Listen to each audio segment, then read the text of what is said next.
भगवान श्री कृष्ण की यह बात सुनकर के भगवान बात कर ही रहे थे कि उसी क्षण एक आवाज आई। जब भगवान कृष्ण बोल ही रहे थे यह बात कि मैं पृथ्वी पे अवतार लूंगा, तो पीछे से आवाज आया, क्या? हे प्राणनाथ,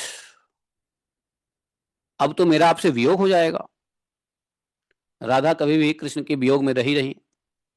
कृष्ण भोग को बोली, राधा, यह आवाज किसकी थी? राधा जी की थी। राधा जी व्याकुल होकर के कृष्ण को बोली कि हे प्राणनाथ, मेरा अब हमारा वियोग हो जाएगा क्या?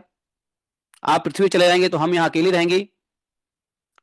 और राधा इतना बोल करके मूर्छित होकर के गिर पड़ी। बैठी बैठी मूर्छित हो गई और गिर पड़ी। बस इतना वियोग से, इतना सोचने मात्र से उनके आंखों से आंसू, शरीर कांपने लगा, रोमांच आदि सात्विक भाव का उदय हो गया। राधोवाच, जैसे तैसे भगवान ने उनको संभाला, थोड़ा होश आया। ये सब देवताओं के सामने की बात है।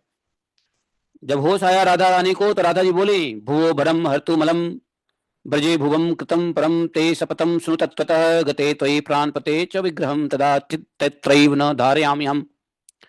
बोले कि आप पृथ्वी का भार उतारने के लिए भूमंडल पर जाइए, लेकिन मेरी एक प्रतिज्ञा है, उसे भी सुन लीजिए। हे प्राणनाथ, आपके चले जाने पर एक क्षण भी मैं यहाँ जीवन धारण नहीं कर सकूंगी।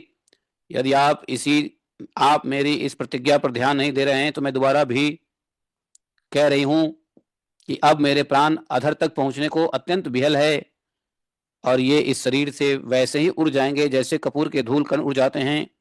कर्पूरा धुले कनवद गमिष्यति। भगवान बोले, राधिके त्वया सह गमिष्यामि। अरे मैं तो तुम्हारे साथ जाऊंगा। मां शोकम कुरु राधिके। मैं आप विषाद शोक मत कीजिए, मैं तुम्हारे साथ चलूंगा और तुम्हारे साथ चलकर पृथ्वी का भार उतार दूंगा। हरिष्यामि भुवो भारम करिष्यामि वचस्तव।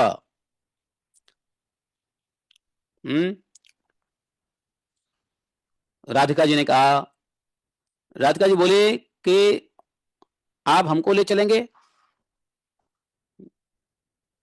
लेकिन हे भगवान, यत्र वृंदावनम नास्ति, यत्र नो यमुना नदी, यत्र गोवर्धनो नास्ति, तत्र में न मन सुखम। आप मुझे ले जाकर के साथ में पृथ्वी का भार को दूर करेंगे, लेकिन एक समस्या है कि वृंदावन जहां नहीं है, यमुना नदी नहीं है, गोवर्धन पर्वत नहीं है, वहां मेरे मन को सुख नहीं मिलता है।